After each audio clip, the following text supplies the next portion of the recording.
Hello, thank you everyone for joining us today and welcome to this Hasselblad webinar. I hope you're well and look forward to spending the next hour or so with us.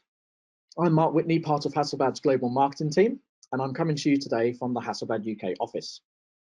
For those that are regular viewers of Hasselblad webinars, you'll have noted that we've had a break for a few months, but now we're back with our 2022 programme. So thanks again for joining us. And we look forward to bringing you more webinars throughout the rest of this year, and hopefully you'll be joining us along the way. To kick us off for 2022, today's webinar is an interview with official Hasselblad Ambassador Erik Johansson, a photographer who likes to test the boundaries between what is real and what is fiction.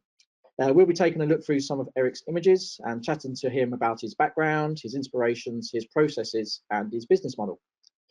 Just before we meet Erik, if I could just go through a few slides.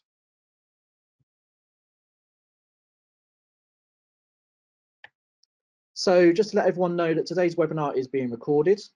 We'll post the recording up on our YouTube channel shortly after the webinar, or worst case tomorrow morning. We've also got all our other webinars we've done previously on there as well. So if you've missed any in the past, you can always find the archive on our YouTube channel. And then just a quick agenda for today's webinar, very simple really, just an introduction to Erik, and then a look through Erik's portfolio, talking about his ideas and his processes and generally some of the stories behind his images. We estimate the running time to be around 50 minutes for this, and that should leave us around 10 minutes at the end for Q&A.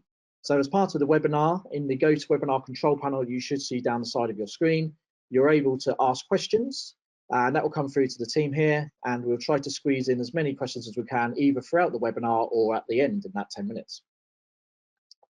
So let's meet Erik. Are you there, Erik? Yes, let's see. Hello there. Hi. Hi. Nice to be here. For having me. Yeah. Great. Yeah. Thanks for joining us. So you're joining us today from Prague, is that right? Yeah, I'm in Prague here in my studio, and yeah, I'm working on some new projects at the moment, and also planning some new projects that I want to shoot this summer. So quite busy days now, but yeah, so it's nice with a little break. Okay, so well, yeah, so thanks for taking time out of your schedule to join us today. We're all very excited to learn more about your images. So just a little bit about you. So you say you're in Prague at the moment, but you were currently, you were originally born in Sweden, is that right? Yes, yeah, I was born on a farm in the countryside in Sweden, and I moved here to Prague about 6 years ago. Before that, I lived in Berlin for a couple of years, so I've been away from Sweden for a while, but I still keep coming back a lot to Sweden for inspiration and photographing projects as well. But I guess we will get back to that in a bit. Yeah, okay, and of course a lot of synergy there with Hasselblad's roots being in Sweden as well, so that's very good. So we got here that you're a surreal photographer and you test the boundaries between what is real and what is fiction. So tell us a little bit more about that. How do you see your work? Yeah, to me it's not really about capturing an image in a traditional way. It's more about building an image, but something that looks like a photograph, even though sometimes it consists of a lot of different pictures from a lot of different parts. And well, I think like the realism has always been really important to me, and that's also why the camera has become my tool, and I don't just paint the scenes. I really want it to feel like something that you can relate to and be part of. And so it's something like in between photography and yeah, montages. So I spend a lot of time on each project, so I only manage to make around 10 new images every year. And planning is really like a big part of that, to really like come up with ways of how can I capture it as realistic as possible. And that often includes building a lot of props and figuring out how can I capture this in camera to make it look more realistic rather than doing it in post. Okay, and how did you first get into this style of photography? So we've got here that you first had an interest in drawing and computers from an early age. So is that what gave you the sort of the interest in this type of photography? Yeah, I guess that I mean, ever since I was a child, I liked children's books, and like we went to the library sometimes, and I borrowed the books with a lot of pictures in them. I like to look at the pictures and create stories on my own, and somehow I guess I always also like drawing. That was always like my way of expressing myself, and also like, you know, always making little drawings and stuff, even when you're not supposed to somehow. But then when I got my first digital camera in the year 2000, it was kind of the first time that I realized that I could combine this interest with drawing and computers. Because when you draw something, you start with a white piece of paper and you have to fill it with something from your imagination. And I realized that when I took a picture with a digital camera, I felt like there are so many possibilities of modifying the pictures afterwards. And I kind of started to think about, what if I treat a photograph like a white piece of paper, that I treat a photograph as something that I can fill with something from my imagination. So it was already in a quite early kind of time that I started experimenting with photo manipulation, but it was not until around 2007 when I bought my first DSLR camera that I started taking it from a hobby to more of a job, or more taking the projects a little bit more seriously. Okay, so hopefully we'll touch upon about that a little bit more as we go through your images. So the last point there, we've just got you as a Hasselblad ambassador, which is great, to help us showcase what the cameras are capable of. And we've got your website address there and your Instagram if people would like to see more of your work after the webinar. And we'll repeat that at the end as well if you'd like to make a note. Perfect. Thank you. So as a Hasselblad webinar, as we always say, it's good to talk about the camera you use and to get that bit over and done with. So you currently have the H60-100C, but you've been a long time user of Hasselblad, is that right? Yeah, I've been shooting with Hasselblad since 2014, and it started with the H5D. And even before then, I was in the beginning of the career, I also was doing some retouching to help other photographers. And the first time I saw these files from the medium format cameras, the Hasselblad, I think H3D at the time, I knew that that's what I had to go for in the end somehow.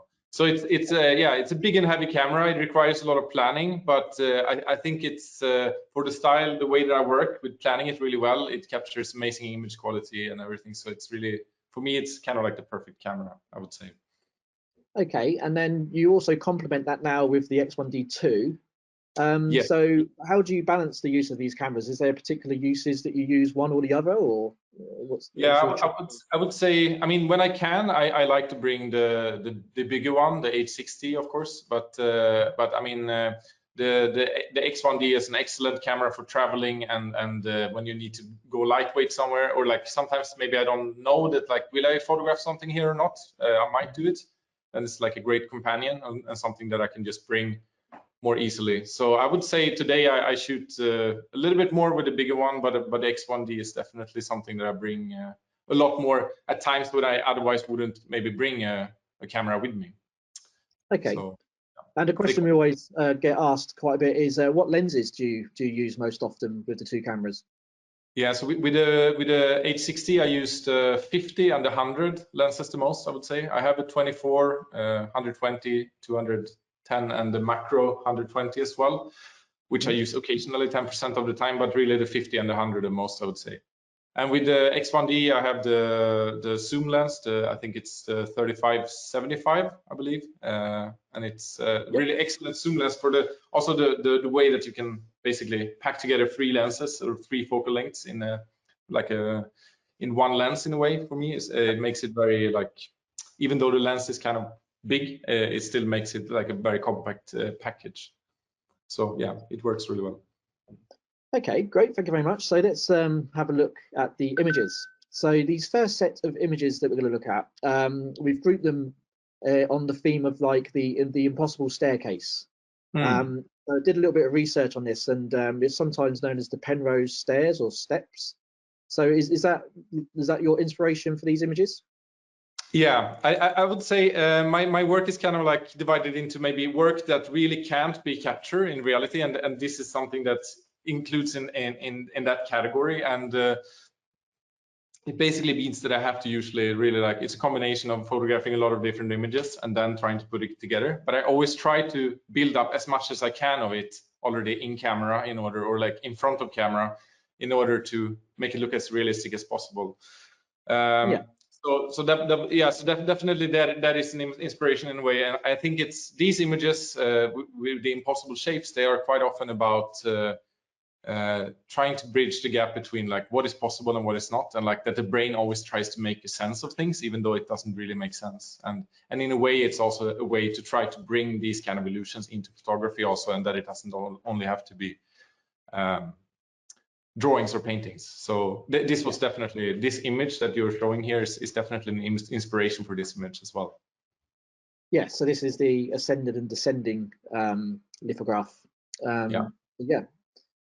Okay, so we've got a few behind the scenes shots that you've been willing to share with us. So yeah, so tell us a little bit about the process that you're going through here. Yeah, so in the case with this image, it was actually, I drew a lot of different kind of sketches of how I wanted the shape to be, and then I ordered about, I think it was 45 boxes of a little slightly different size in order to create this shape. And as you can see here, it kind of like looks like it almost comes together perfectly in the end where it kind of meets, but actually it's the boxes, as they are stacked higher and higher up, they are also becoming smaller. So like I try to really like figure out a way how small should the box be in order to make it, since it will be closer to camera, it will kind of create that perfect transition. So it was a lot of experimenting before like actually reaching this shape that you can see here. But as you can see, it's pretty much looking like not that far from what you can see in the final image. Yeah, and then we've got this one here as well, where you're just photographing an individual box. So yeah, here I was just trying out the light to see in how I would actually do it. I was photographing it in a warehouse without much natural light, so I was using flashes from different directions in order to kind of create this little bit industrial feel light, but also with some kind of like daylight feel coming from outside. Okay. And so, also very practical, as you can see, the camera is pretty high up, and it was pretty practical to have the computer tethered to the camera as well in order to see what I'm actually doing here. Yep. Yeah. And do you use focus for that? Are you a focus user? I use focus always when I shoot tethered, and it works really well, I would say, in that sense. Maybe when I start working with images and bringing them into Photoshop, I like to also like use Lightroom to kind of like sort images, and so I kind of use both focus and Lightroom, but for tethered always focus. Yeah. Okay, so let's look at another one of your sort of impossible images. So this one's called Second Attic. Yeah. So typically, how many files or layers would you shoot to generate an image like this? So yeah, with these impossible images, we will get back to other images later as well, which are more like it's more less images that are combined. But in the case of these images, since the way that the illusion works is pretty much that all lines in each direction are parallel. So you can see that all the floorboards are perfectly parallel. And of course, you can only achieve this if you would be really far away with the camera and shoot with a really long lens. Even then, it wouldn't even be perfectly parallel, but it would start to go towards being parallel. But in the case of an attic, I actually did photograph it on my parents' old attic, and I basically tried to just put the camera as far away as possible, and then I had to kind of like transform it a little bit in post in order to make all those floorboards parallel.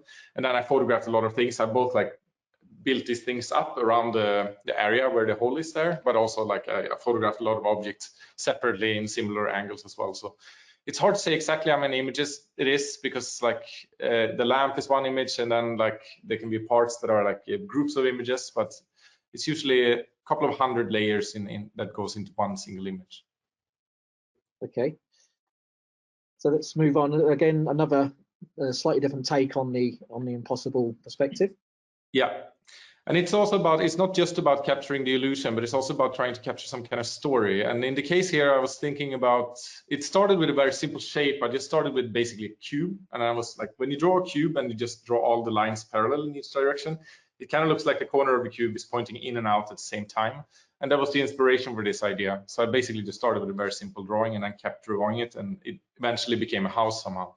But then I was thinking, so who designs the house? It's the architect. So I thought this one is called the architect, and the man sitting inside of the house, he's making these impossible objects and impossible figures. And you don't really see it here, but when you see like a big print of it, you can really go up and look at all the different sketches and everything and see what he's actually creating here. And in a way, it's to show that it's kind of like the world of the artist kind of becomes colored by the artist and and the world around him starts to become what he's imagining in his head somehow. So he's basically creating these worlds where he is also sitting. Yeah. So how would you first come up with an idea for this? Did you say, did you see the building or? Yeah, well, yeah, basically, like I said, with the drawing the cube, it was like the most simple way an idea can be born, I guess. It was just like basically 6 lines or 8, I don't know. Yeah. But I don't know, like the fascination for the double perspective is something that has been fascinating me ever since I was a kid, and ever since I saw the first drawings, I think by Escher probably.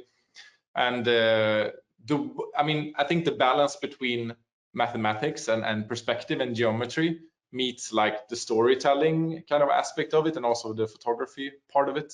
I really like that kind of mashup, that challenge that it becomes to try to really capture this double perspective. Yeah. And this is also an image that kind of works with the same perspective, but it's pretty much the same illusion, but like inside out or like upside down, because here what was before the floor of where the architect was sitting, this becomes the ceiling.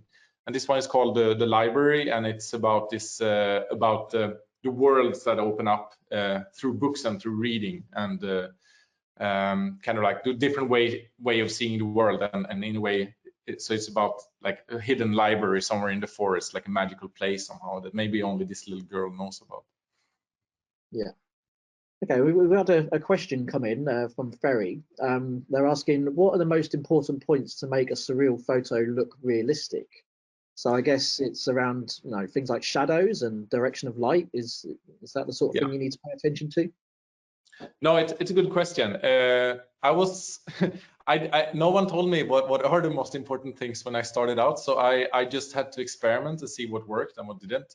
And I mean, I would say the 2 most important things to consider when combining images and creating something surreal looking but realistic is perspective and light. And I mean, perspective can be kind of like modified slightly afterwards, but it's really hard to do it perfectly, because I mean, if you have a flat surface, you can kind of transform that, but there are not many things that are perfectly flat surfaces. Even a building has like little things that goes out from it, and then it starts to look weird when you start to modify it. So I always try to photograph all the different parts with the same lens, and then also to be aware of the light, and not just if it's like a hard light or a soft light or the direction of the light, but also other things such as like the color of the light. And even a hard light creates like softer, I mean, the shadow it's harder closer to the object, but then further away it becomes softer. Mm-hmm. And even on a cloudy day, you have like a little bit of direction of light as well. And the way I basically learned about this was just by looking at the world around me.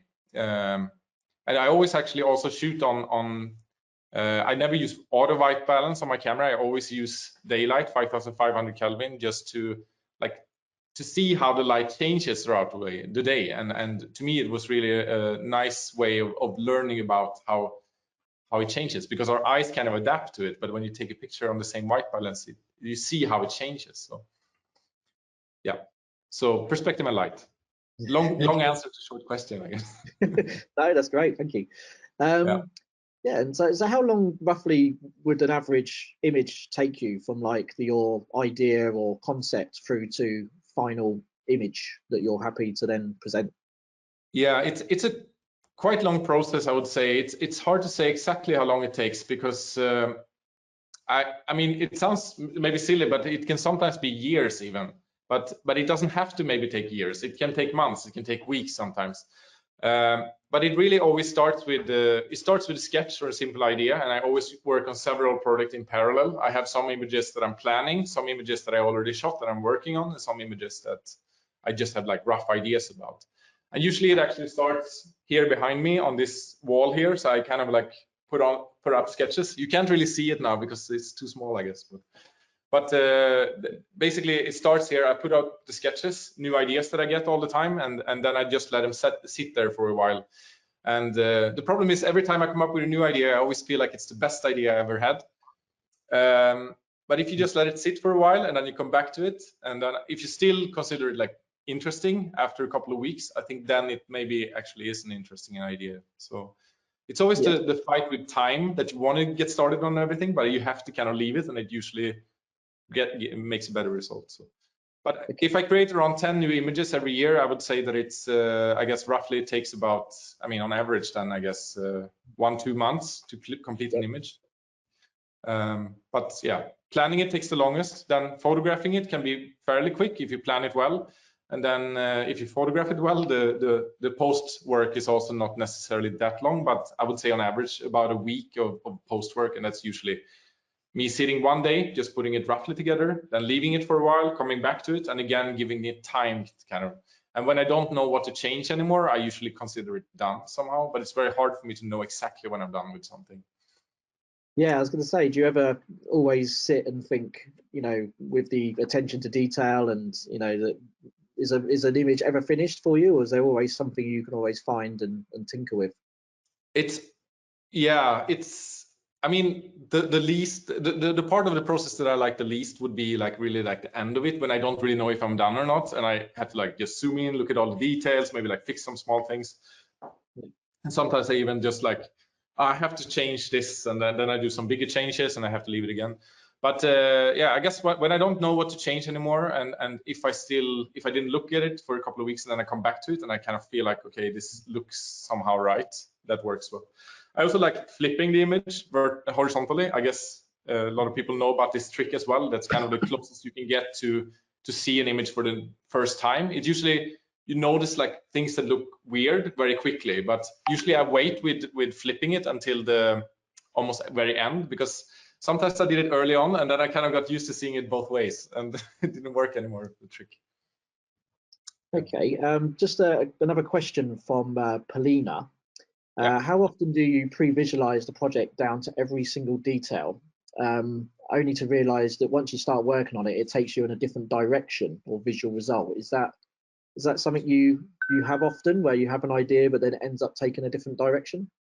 Yeah, I would say so. It's I mean, a sketch is always a sketch, and it's a very simplified version of reality. So I think like when I really go out to the location and photograph it with my camera, that's when I start to see like the mood and the feel of the image somehow. Of course, you can change a bit colors and stuff as well afterwards, but somehow you get the basic kind of idea of what it actually will look like.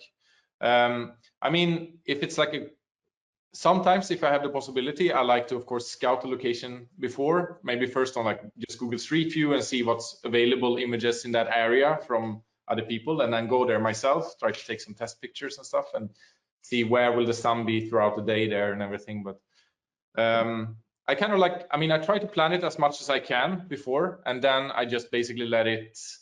I think if I plan it well, then the weather and other things can kind of like play in there, and they create the randomness of the image, and I kind of like that I'm not in control of everything, because it's sometimes you discover things that work even better than, for example. So yeah.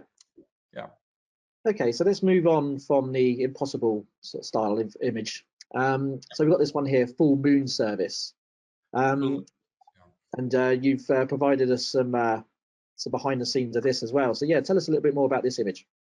Yeah, so this image was really something that was shot pretty much on location, as you can see here. I think it really captured the magic of that night, and I think that's why it's, in a way, it turned out like really like better than I could have visualized it somehow. Here you can see when we are preparing it, and so basically I drove out this van together with a bunch of rice paper lamps, like easy and foldable, so you can like easily bring them with you. And then I had some lamps inside of them, and as the evening was getting darker, the lights from the light didn't become brighter, but it became brighter in relation to the surrounding light. So at some point I had this perfect balance between the artificial light inside of the rice paper lamps and the night around it and the light around it. And also the benefit of really like trying to build up as much as possible of the scene like this is also that I think that the models can act very naturally to what is happening. So usually I just explain to them what I want them to do. They are these service people replacing the moon every night. And then they can basically move around and kind of interact with the different objects to see like what feels natural somehow. So at one point it was just like the perfect kind of like balance between the light and the surrounding light, and I was just taking pictures throughout that time, and in the end I ended up with something that you see here. the night sky was like, as you can see here, it was like no clouds or anything that night, and it became a quite big part of the image, of course, the sky. So I did replace the sky in order to create a little bit more of atmosphere in that, and I also replaced the rice paper lamps with moon textures. But that's pretty much the only thing that was really like replaced. Otherwise, it was pretty much just photographed on location. Okay, and on this one here as well, we've put a thumbnail there of a behind the scenes video that you've got available on your own website. So feel free to join to go to Erik's website after the webinar and see more detail of how that image was constructed. Yep. Okay, so this one here, all above. Above all. Above all, yeah. It's also about. It's also pretty much photographed in 3 different parts, and this also shows that it's part of the reason why it takes time. Sometimes it's also that it takes time to find the places and photograph the different parts. And so the forest is photographed in Sweden here. I cleaned it up a bit in order to make it look this like just infinite pillars and like clean up the smaller like shrubberies stuff in the way. And then I was looking for a long time. Maybe it's not so hard to find, but I couldn't like find an escalator that I really liked. With like I wanted it to be like lights, kind of like under the rails, like this. And eventually I found it in Berlin at Potsdamer Platz, and I took some pictures of some escalators there. And then I photographed the model. I didn't have the possibility. The girl that I had in mind for this image, she wasn't in Sweden, and she lived in Prague. And so I photographed her in Prague, the escalator in Berlin, and the forest in Sweden. And it's pretty much about like above all, what is the most important kind of when you come to the top level, kind of like something about like the consumption, but also like this technology meeting nature kind of, and like so like above all, like the top level, but also above all, what's most important. Okay, and you mentioned models. So are all the people in your images always models, or do you sometimes include sort of members of your team, or? It's a bit of a mix, I would say, but quite often it's actually I mean pretty regular people, like acquaintances or someone that I've seen or know somehow. It depends a little bit, but I don't want. I mean, in these surrealistic, strange worlds, I want the person to kind of be quite like regular. I never like retouch or change the people really. I want them to be like the normality in it, and then the world around them is supposed to kind of like twisted and strange somehow. Yeah. So I don't want the people. A person to me is really like a great reference for kind of like scale and size, and also helping you feel like you can kind of be part of the image, what it would be like to be that person somehow. So that's like why it's such a great reference to me, but why I quite often put the person in there, even if it's like something small somehow. Yeah, but regular people, yes. Okay, and then leap of faith. So yeah, what was the inspiration for this one? Yeah, leap of faith. It's about taking a step out into the unknown, to daring to do something different, and it's also about like that. When someone does something different, you kind of like think that maybe you don't think that that person will succeed because it's like something different. And maybe people here would also say that like it's not enough with one balloon, but I mean, you don't know, like, because you don't know what happens next, you know. So when you ask people, a lot of people think that he will just fall down, but maybe he will fly away. Who knows? And it's also about trying to capture. It also shows that it's what I do is try to create a story in one single image, but it's not just about. It's not just about creating the story. It's also about like what moment of that story is it that I want to create. So or that I want to capture, pretty much. And I had a lot of ideas of where the man would be located. Like he's maybe on his way up the stairs, or is it when he's flying away with the balloon already, or when he's falling? But I figured that the most interesting moment in this world would be the time when, like, the moment when he decided to take a step, but you don't really know if he will succeed or not. But there's no turning back somehow. So it's a lot about trying to figure out what moment is it I want to capture in this world. And I don't know, you can't really see it maybe here either, but it also says on the sign, 1 balloon per person, and he's waiting for the green light. And so even though he dared to take a step, he's also kind of like following the rules in a way. So I think it's kind of cute. So these images that we're looking for, are they like personal projects, or have you also got commission work? Yeah, so these are all what we're seeing here today is just all personal projects, and the personal work kind of started as I mean, just my creative outlet, or maybe like even a way to experiment to see like how much can you push an image, how much can you change an image and still keep it realistic. But over time, in the beginning, maybe the images were more about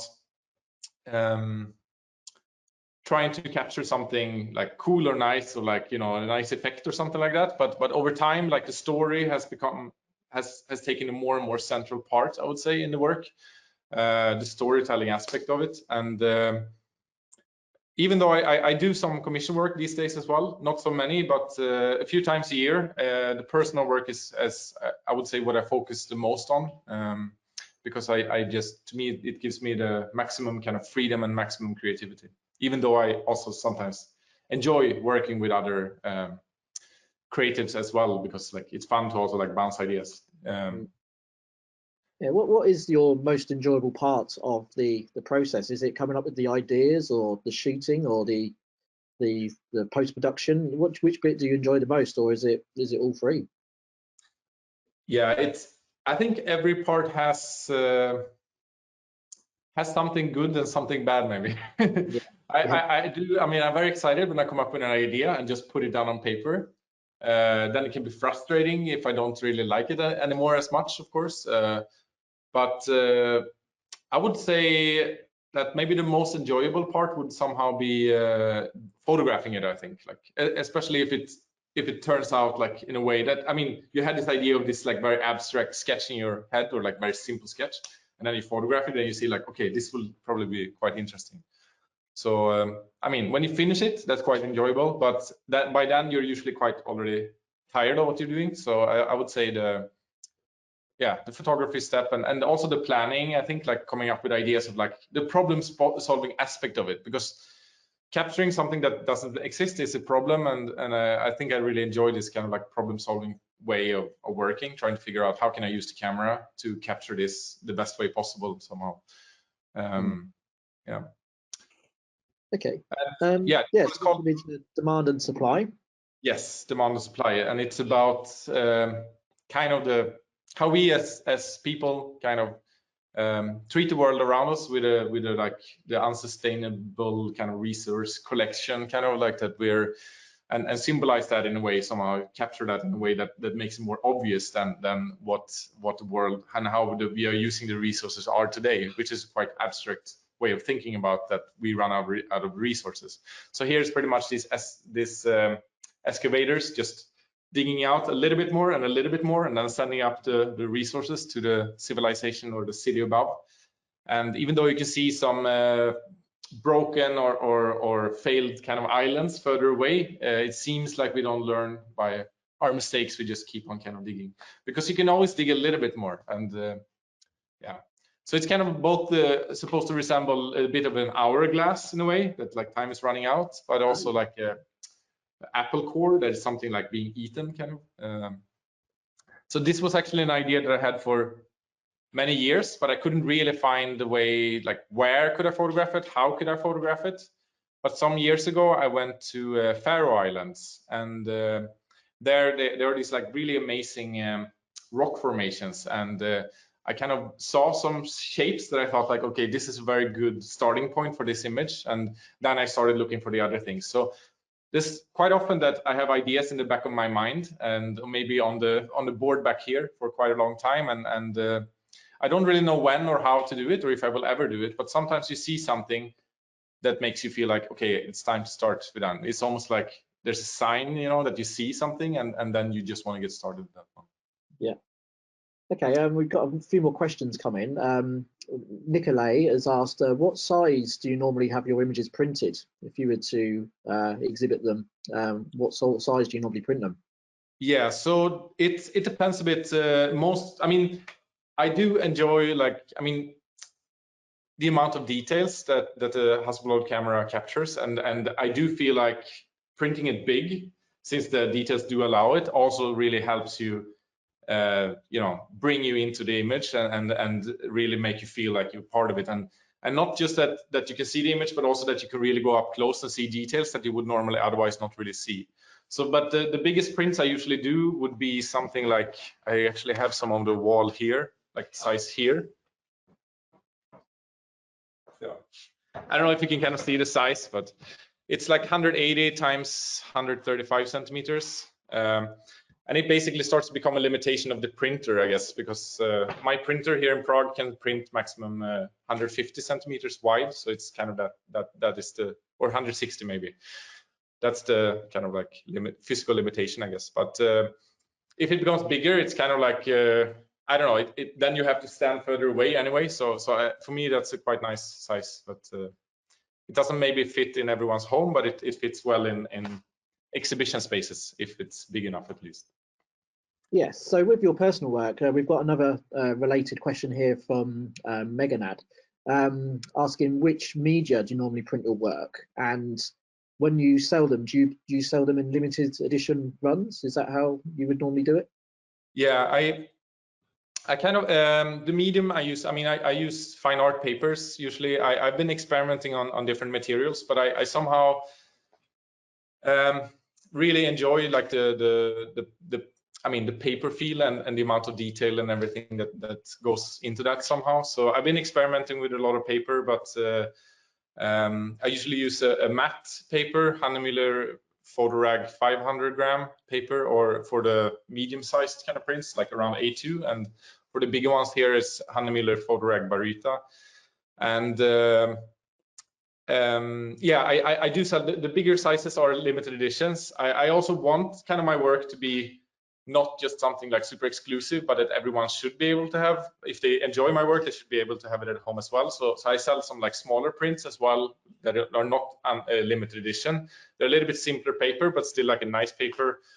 And but the bigger ones are signed and numbered and limited. So yeah, that's how it goes.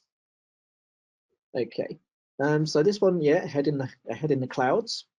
Yeah, it's although every image is in a way maybe kind of like a self-portrait, this is actually like my first self-portrait I do in many years. So it's actually like kind of, I don't know, maybe head in the clouds is like a negative thing somehow, that you're not like really like present.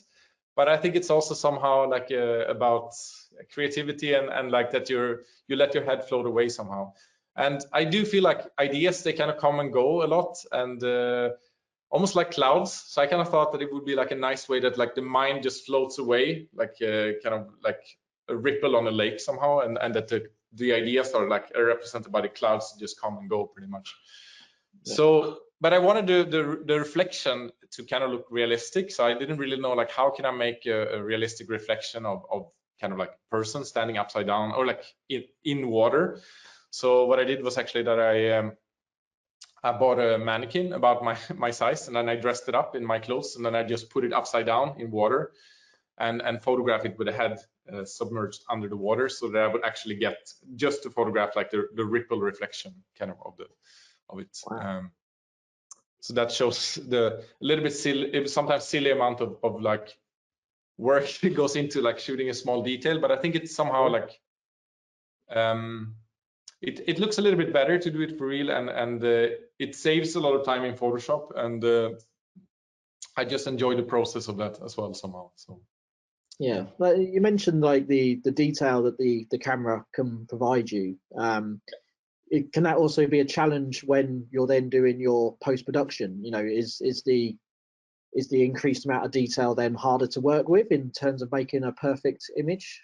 Is that right? Or yeah, I would say, yeah, definitely it has become, as the megapixel count has increased, I've also noticed that like small mistakes are not forgotten as easily. You kind of notice that.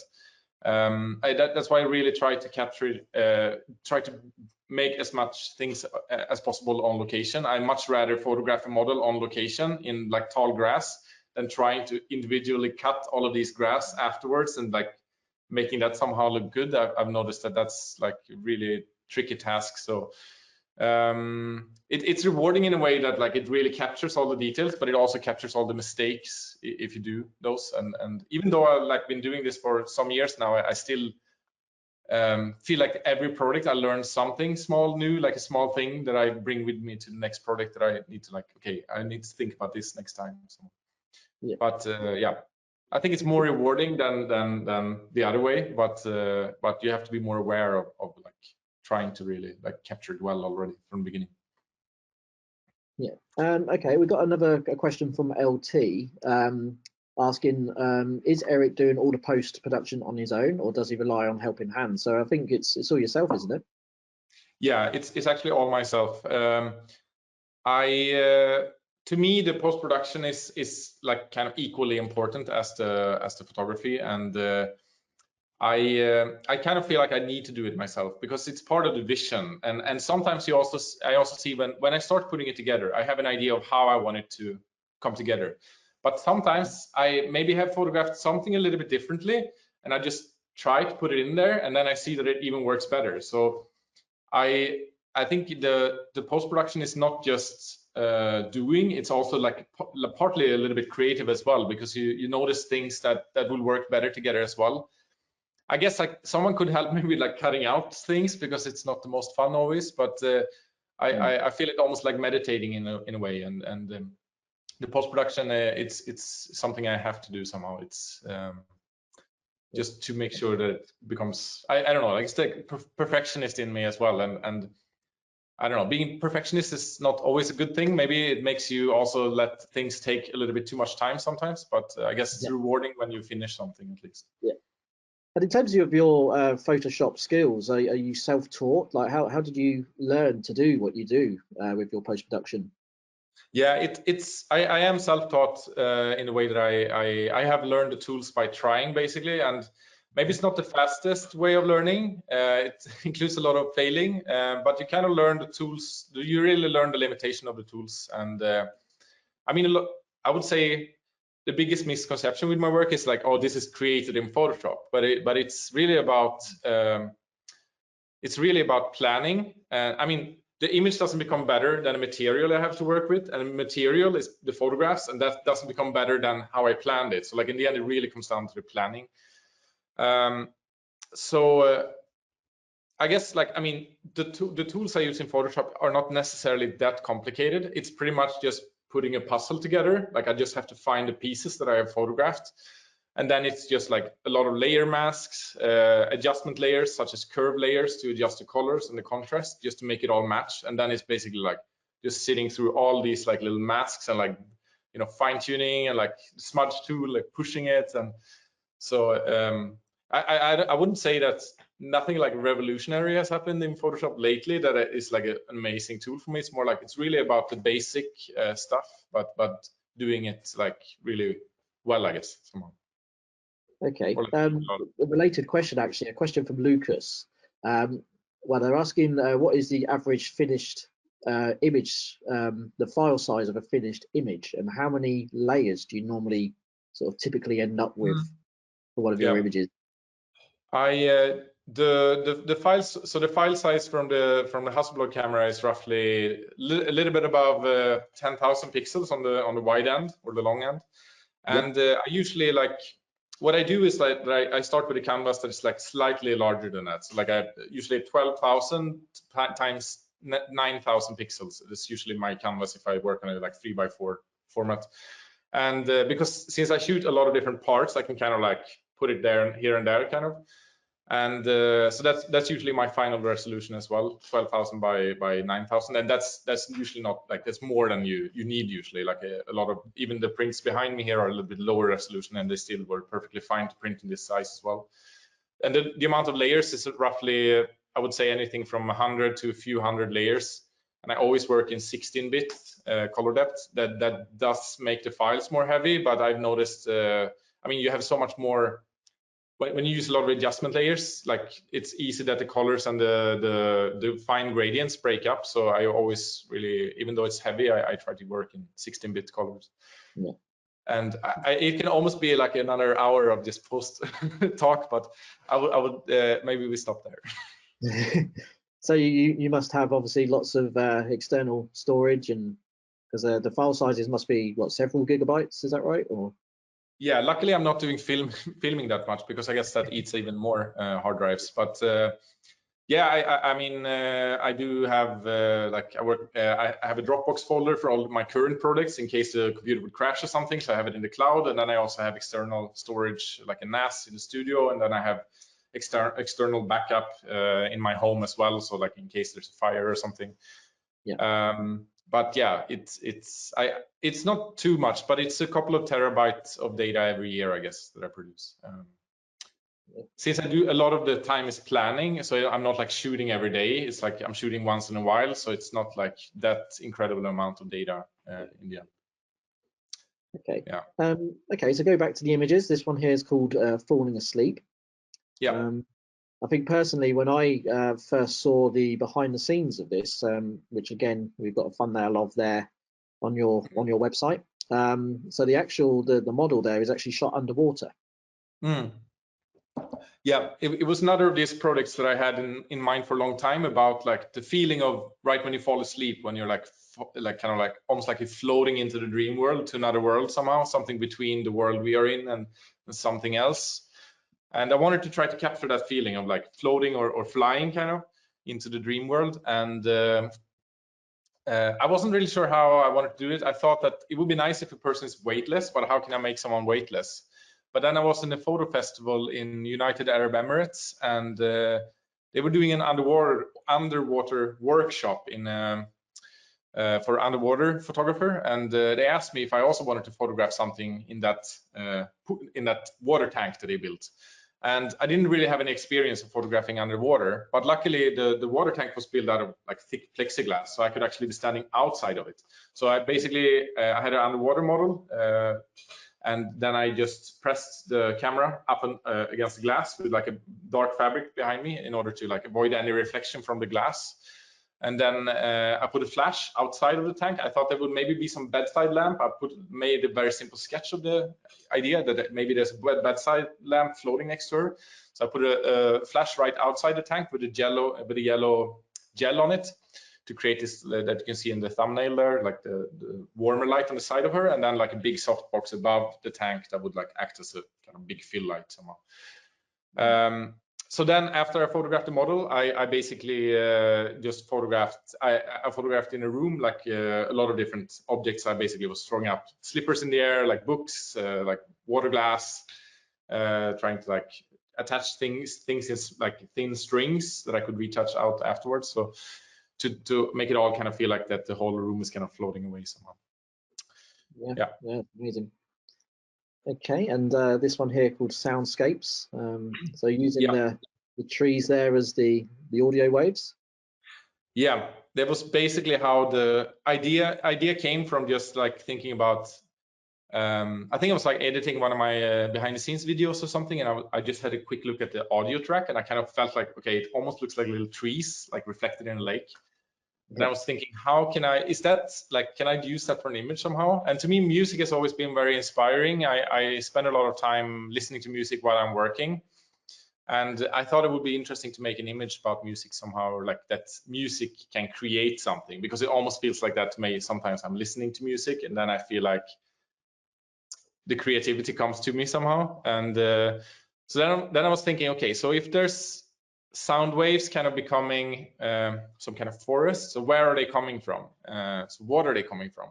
I thought maybe my sister had an old gramophone player that she found in some I don't know, vintage market or something. And I thought that this would be the perfect object for this. And then I was thinking, but what is it that's being played? It's probably from a track, right? And then so what if the track runs out? Well, someone has to come with more tracks, right? So like that's how I came up with the idea, with these people coming with another record. And what if maybe you can like it's taking place in this like desaturated landscape, and maybe you can turn the funnel a different direction, and then you project another landscape that way. So maybe there's something else on this record. So it's a lot about the story is a lot about trying to create these small things that kind of like makes you wonder like what happens next, and like how did it become like this. So it starts with a simple idea like audio wave, and then it becomes like this. So the landscape here was photographed on Iceland, and the sound wave, or what you're seeing coming out of it, is photographed in Sweden. Okay, I've got a couple more questions coming in. Just move on. Ken is asking, do you ever run any training courses or workshops? At this point, I don't really. I mean, I would love to kind of share what what I know, but help other people also somehow. But at this point, I feel like I'm not really like structured enough to do that somehow. I think it's definitely something I would like to do down the line, but at the moment, I feel like I have to focus on creating images. And since I still feel like I'm learning things for every new product, I also think that yeah, maybe I don't know. I don't know if I feel like I'm ready to do that yet, because I feel like I'm still learning. But maybe you will never be done learning, I guess. But it's definitely something I've been considering, but it's not something that I'm doing at the moment. Okay. And a question from Roberto: do you have your own gallery? I don't have my own gallery. I will hopefully be moving to a larger studio maybe soon. I'm talking about somehow to make some kind of place where I can also like be showing my work. But at the moment, I have some exhibitions like here and there. The next one coming up would be in Sweden in summer in Falun. Quite a little bit bigger exhibition, but as for now, I don't have my own space. It's basically all my pictures are just in storage, which is a pity, and my studio is a little bit too small for that at the moment. But it's something that will be coming, so keep an eye out. Okay, so we're just coming to the end now. So if anyone has got any more questions that we can try and squeeze in and ask Erik, please try and get them in now. We'll try and squeeze them in. Just a few more images. So this one here called Comfort Zone. Yeah, it's about, I mean, what is a comfort zone? Comfort zone is kind of like a place that you feel safe in a way, but it can also feel like a prison. And the idea with it, I kind of wanted to try to capture that feeling of a comfort zone, what it actually is, like that it's both a place where you're stuck, but also a place that maybe you feel safe somehow. So I was thinking a house is a quite good representation for that, but I wanted it to be a little bit claustrophobic and feeling that a person is stuck inside of it. So that's how I came up with the idea of this kind of greenhouse design. So I basically, I made a few different examples of, I drew it. I tested with the model just to sit and kind of see how can I build a construction around this model that is kind of like capturing the shape of that model somehow. But still lets you see it. So I basically just built this house that you can see here, or like had some people help me build it in Prague. Some people working with like film props and stuff like that. And then I just photographed it in how do you say, like a quarry, I guess. And I just want to feel, make it feel like, what if you, I mean, you're basically stuck inside, but maybe if you break free of it, there will be something else further away. And that's why there's like these green trees and other things a little bit further away, but maybe it feels like a safe place, but also a place where you're stuck. So that was basically the idea. Okay. And you can also see behind the scene video of this one if you're interested. Yeah. Okay. And then this one here, Daybreaker as well. I was actually, again, we've got the behind the scenes on your website, and yeah, I noticed the cat you've got in the background there as well, which was a nice addition, I thought. Yeah. I'm a big fan of cats. I don't have my own because I travel a little bit too much, but I guess it's something I enjoy. I have another new image also that's featuring a big black cat. So, but yeah, this is pretty much inspired by the fact that I don't know. I used to be like a night person, then I became a morning person, and now I'm a person that feel like it's not enough hours to work, kind of. So like, I guess it was inspired by the fact that what if we can decide more when the day and night starts, and what if there's if it's not just something we take for granted, like, okay, now it's night and now it's day, now it's night, now it's day, but what if there would be actually someone controlling that somehow? So a lot of like ideas come from this like very silly ideas of what if it would be like this, and just questioning something that's very natural and logical somehow. And yeah, so it was about this man looking at his clock and like saying like, okay, now it's time to go to bed. Yeah, I think this is another good example of how you make your own props as well, because the behind the scenes shows how you made the dial there.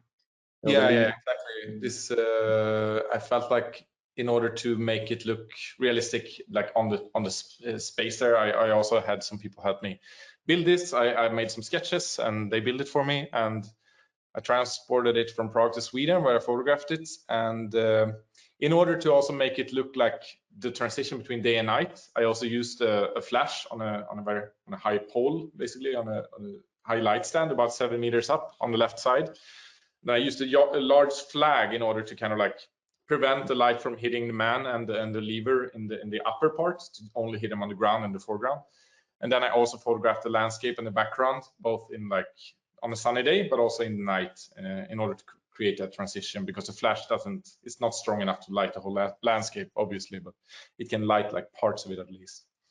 So I always want the light to kind of look natural in the images, but I quite often use flashes in order to kind of create a natural light, but in a like kind of subtle way somehow. Yeah. Okay, so this is an appropriate image, seeing as we're now coming up to the end of the webinar in terms of time. We've got a question actually that I'll just ask before we talk about this image. So a question from Radu. Are you already, or are you planning to sell your work as NFTs? Is that something you've got involved with yet? I've been looking a little bit into it. I actually did sell one NFT. I'm not really sure if it's something, I'm not really sure where I'm at in this. Somehow I feel like still images already has a medium for me, like, and that would be a print. And I think, but I do feel like it has potential, for example, like video art or other forms of art that is kind of like moving and doesn't really have a natural kind of part of being like distributed or sold. But I'm very fascinated by the technology. I'm just not sure. I feel like it's really early on somehow, so I'm a little bit looking at it to see what's happening. But it's an interesting technology for sure. So.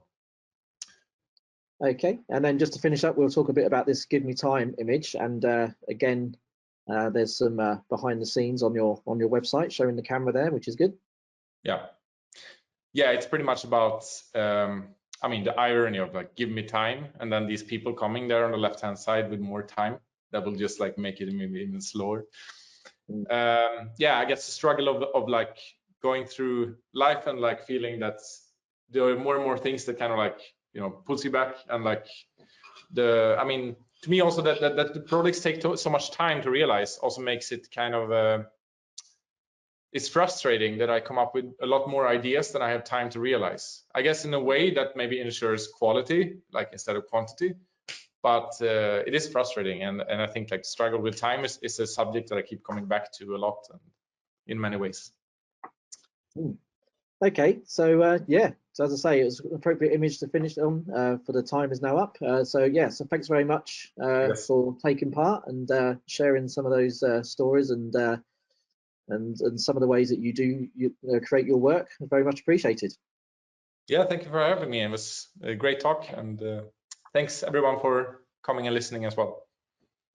Great, thanks Erik. So just a reminder, as promised there, of Erik's website and Instagram account. So please do visit those to see more of Erik's work, and give him a follow on Instagram as well. So that's it for this webinar. Just before we go, just to give you notice of the next webinar we've got coming up. That's with another Hasselblad ambassador, Australian photographer Peter Coulson. That's going to be on Monday the 23rd of May at 3 o'clock UK time or 4 PM European time. As always, you can register on the Hasselblad website at hasselblad.com/events. When you exit the webinar, you should also see a webinar feedback form come up. It'd be much appreciated if you're able just to fill that in for us, just to let us know how we're doing and what you'd like to see more of in the future. It's always good information for us. And another reminder that the webinar has been recorded, so we'll hopefully have a recording up of that either later today or worst case tomorrow morning. So you'll be able to watch back the full webinar there, and also see any other webinars that you might have missed previously.